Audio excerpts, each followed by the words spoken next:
আসসালামু আলাইকুম। কানিজ রেসিপির আজকের আয়োজনে রয়েছে আপনাদের জন্য খুবই গুরুত্বপূর্ণ একটি ভিডিও। আজ আমি আপনাদের গরুর পায়া যারা পছন্দ করেন তারা কিন্তু গরুর খুরটা সহ নিতে চান। এই গরুর খুরাটা খুব অল্প সময় কিভাবে পরিষ্কার করতে হয় সেই পদ্ধতিটা আমি আপনাদের আজ দেখিয়ে দিব। এটা পরিষ্কার করতে খুবই অল্প সময় লাগে। তো চলুন আমরা দেখে নিই এটা কীভাবে পরিষ্কার করতে হয়। আমি গরুর খুরাগুলো পরিষ্কার করে ধুয়ে নিয়েছি এবং পানি দিয়ে দিয়েছি চুলায়। পানিটা অলরেডি বলক চলে এসেছে। এরকম বলক উঠা পানির মধ্যে খুরা দুটি দিয়ে দিব এবং অপেক্ষা করব ঘড়ি ধরে 5 মিনিট। 5 মিনিট ডুবু পানিতে এটাকে বলক আনতে হবে। আমি অপেক্ষা করছি 5 মিনিট।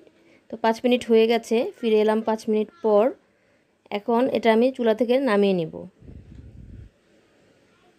খুব সাবধানে নামাতে হবে। আবার নামানোর আগে আমি একটি কাপড় বিছিয়ে নিয়েছি, একটি মোটা কাপড় বিছিয়ে নিলাম। এর উপরেই আমি মূলত এটাকে খুলে নিব। এজন্য একটি খুরা নিয়ে নিয়েছি। তো একটি খুরার দুটি পার্ট হয়, তো আমি মাঝখান থেকে একটু কেটে নিচ্ছি, তাহলে এটা খুলতে সহজ হবে। এটা খুবই সহজভাবেই কিন্তু কেটে যাবে। যেহেতু কেটে গিয়েছে।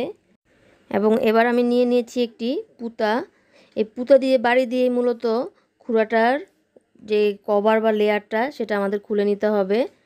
তো একটু খুব সাবধানে করতে হবে, এটা যেহেতু গরম প্রচণ্ড, এবং একটু আস্তে আস্তে সামনের সাইডগুলোতে মূলত বাড়ি দিতে হবে। আমি একটি রেখে দিলাম, আরেকটি করে দেখাচ্ছি। এই যে দেখুন, এভাবে বাড়ি দিলেই, জাস্ট একটু টেকনিক্যালি বুঝলেই হয়। এই যে টেকনিক্যালি বাড়িগুলো দিলেই কিন্তু খুব সহজে এটা খুলে আসে। দেখতেই পেলেন খুব অল্প সময় কিভাবে খুলে নিলাম। তো একইভাবে আমি বাকিগুলো খুলে নিচ্ছি। এর জন্য আমি আরেকটি নিয়ে নিলাম। খুবই সহজ প্রসেস।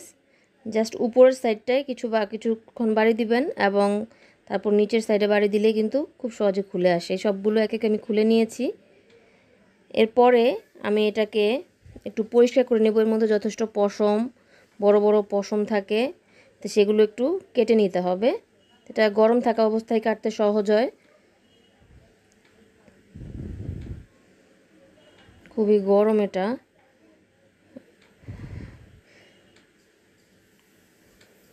সাবধানে করতে হবে, তা নাহলে হাত পুড়ে যাবে। তো এইভাবে আমি আসলে সম্পূর্ণ যে সাইডগুলোর মধ্যে পশম দেখা যাচ্ছে সেই সাইডগুলো কেটে নিচ্ছি দেখে দেখে। তো দেখতে পাচ্ছেন কি পরিমাণ পশম দেখা যাচ্ছে। এভাবে একে একে সম্পূর্ণ খুরাগুলো থেকে আমি পশম কেটে নিচ্ছি দেখে দেখে। তো পশমগুলো কেটে নেওয়া হয়ে গেছে। এ পর্যায়ে আমি চুলায় আবার একটু পানি বসিয়ে দিয়েছি।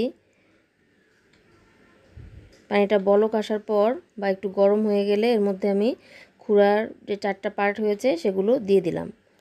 এটা 2 মিনিটের মতো রাখলেই হবে, জাস্ট একটু গরম হলেই হবে। গরম করে নেওয়ার পর আমি তুলে নিচ্ছি সবগুলো।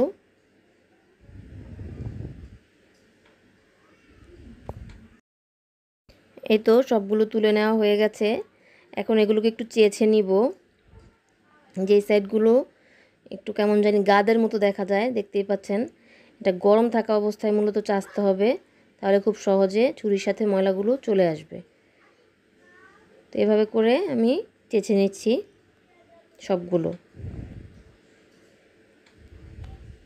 দেখতে পেলেন একটা পরিষ্কার করে নিয়েছি।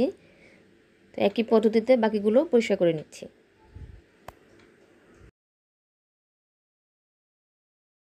এই তো সবগুলো পরিষ্কার করে নেওয়া হয়েছে এবং আমি ধুয়ে নিয়েছি। এখন এটা রান্না করার জন্য সম্পূর্ণ প্রস্তুত। এই ছিল আমার আজকের ভিডিও। আশা করি ভিডিওটি আপনাদের কাজে লাগবে। আজ তাহলে এই পর্যন্তই। সবাই সুস্থ থাকুন, ভালো থাকুন, নিরাপদে থাকুন। পরবর্তী ভিডিও দেখার আমন্ত্রণ রইল। আল্লাহ হাফেজ।